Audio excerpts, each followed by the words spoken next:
One morning the people rose up because they could not find bread. In the palace, the tables were still full of food.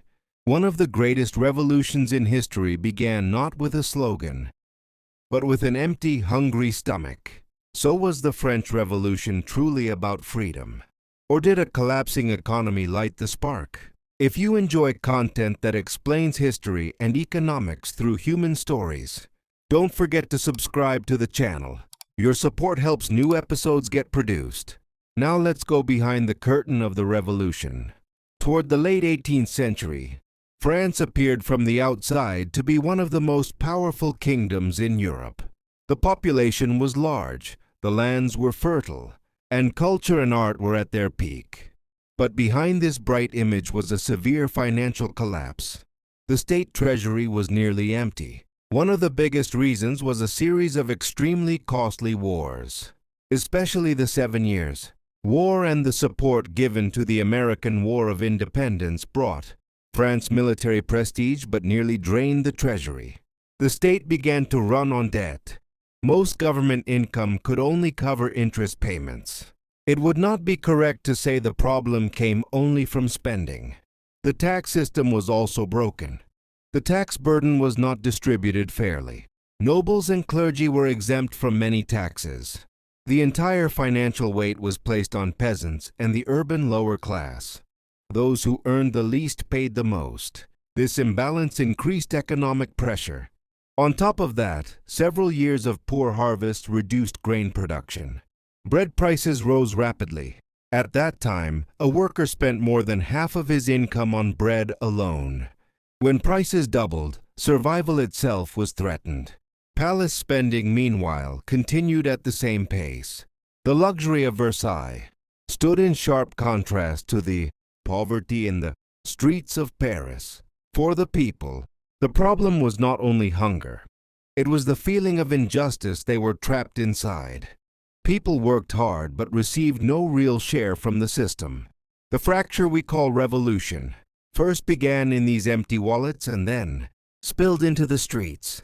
When we talk about the most dangerous aspect of the economic crisis in France, we cannot explain it only by the size of the debt.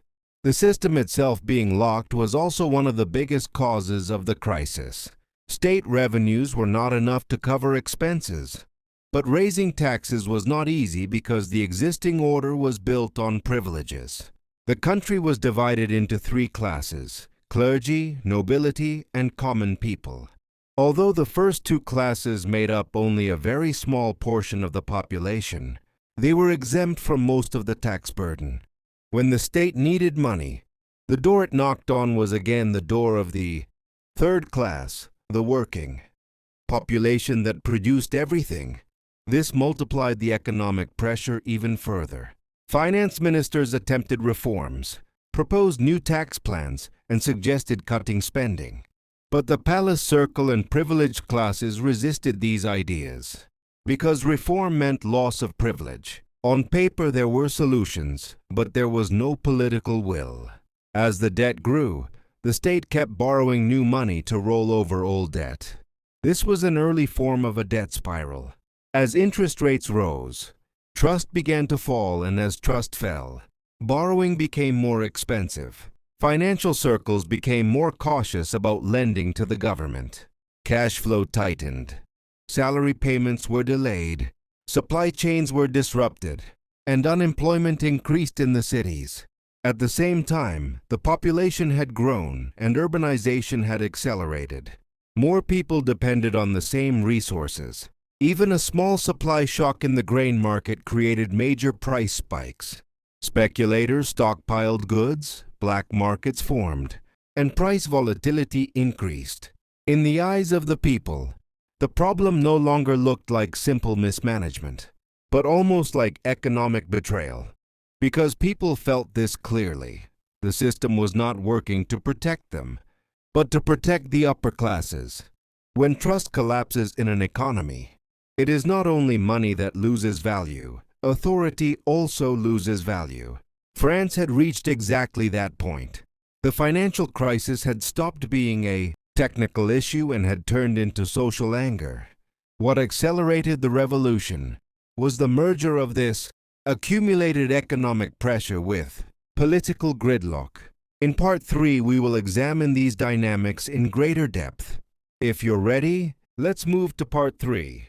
As the financial crisis deepened, the royal administration became unable to make decisions on its own and was forced to reconvene an assembly that had not been gathered for a long time, the Estates General. This step was effectively an official admission of financial bankruptcy. The goal was to obtain approval for new taxes, but what was expected did not happen. The representatives of the third class refused to discuss only taxes. They opened debate on the entire system, because the problem was not increasing revenue, but the unfair distribution of revenue. Inequality continued even in the voting structure. Each class had one vote, and when the nobility and clergy aligned, the representatives of the people kept losing every vote. The economic crisis had now turned into a constitutional crisis. Uncertainty increased in the markets, trade slowed, and investment decisions were postponed. Money does not like fear. As fear spreads, economic activity is disrupted. In those same days, bread prices in Paris and in the provinces jumped again. While wages stayed the same, food costs rose sharply. Real income fell. For the urban poor and craftsmen, this became unsustainable.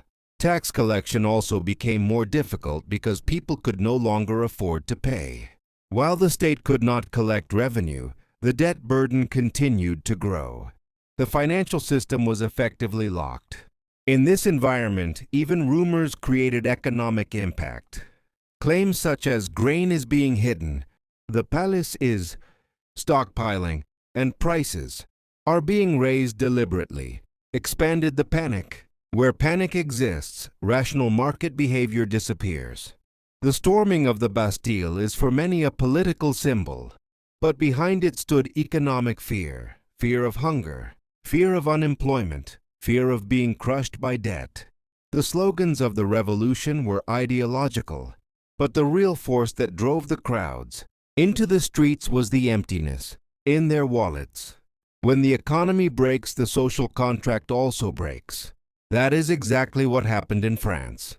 Financial collapse began to erode political legitimacy, and return became increasingly difficult. What awaits next in this process? Let's continue the story in Part 4. Shortly after the revolution began, many people believed the economic problems would be solved quickly. In reality, the opposite happened. The collapse of the political order also shook the economic order.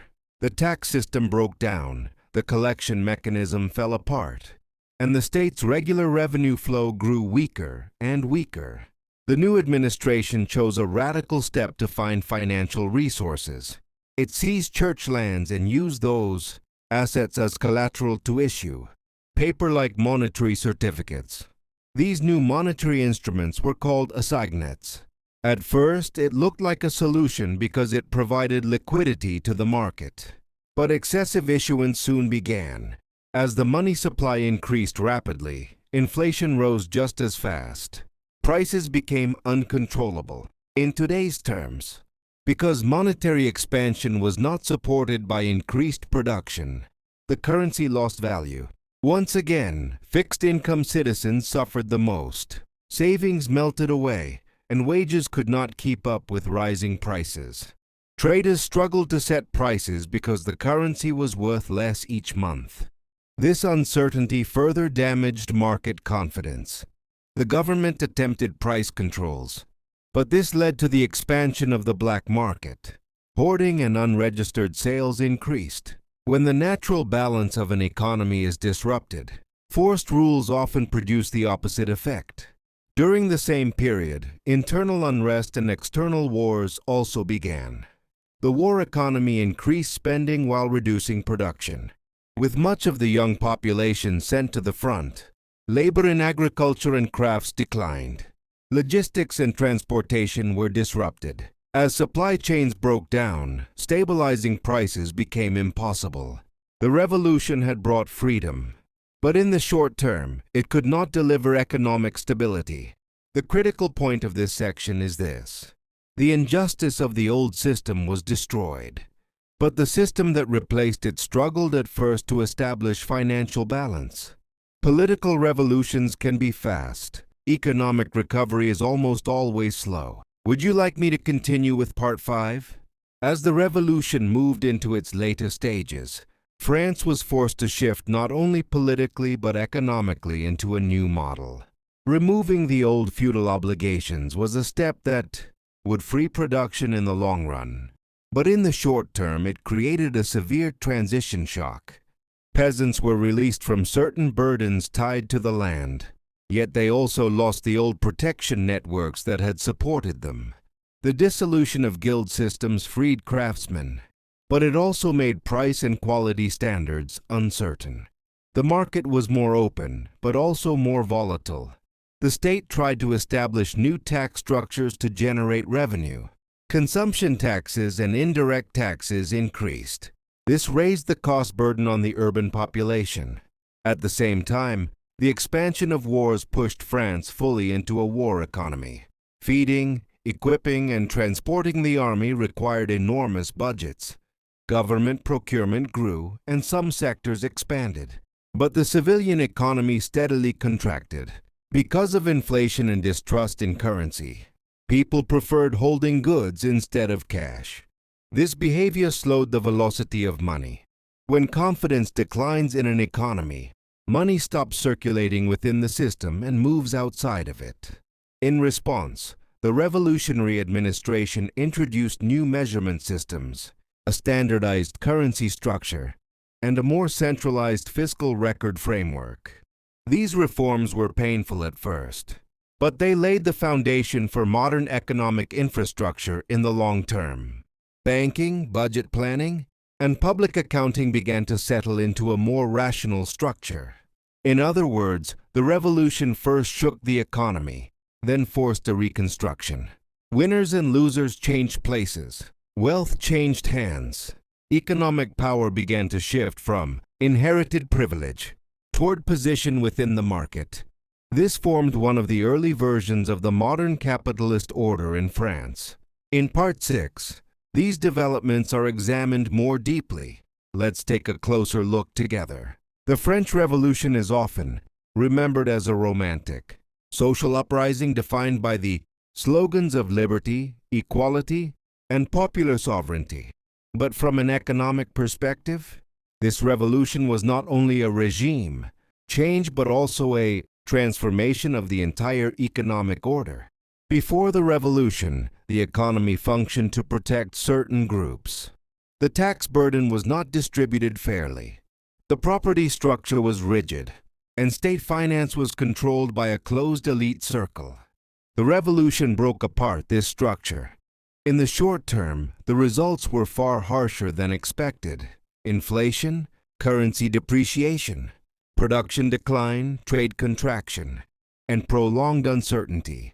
For many people, the revolutionary years were economically more difficult than the years before the revolution. However, in the long run, the new structure created a more transparent, more measurable, and more contract-based economic environment. The removal of feudal obligations, the redefinition of property rights, and the principle of equality before the law opened the path for a market economy. The concept of the state budget modernized, the tax base expanded, and fiscal record systems became more rational. Standard measurement and currency systems made trade easier. Economic power gradually shifted from inherited status toward capital and productive capacity. Even though this transformation was painful, it produced lasting progress. The French Revolution first disrupted the economy and then rebuilt it. Many modern practices such as standardized taxation systems, citizenship-based fiscal responsibility, and centralized budgeting trace their roots to this period. In other words, the revolution changed not only the palace, but also the accounting books. The essence of the story is this: hunger lit the spark, the debt crisis fed the fire, and economic injustice made the explosion unavoidable. Major revolutions are often believed to begin with ideas, but many are actually born in painful budget sheets. Every birth is painful, yet life begins that way. In this sense, the French Revolution offers a powerful economic lesson.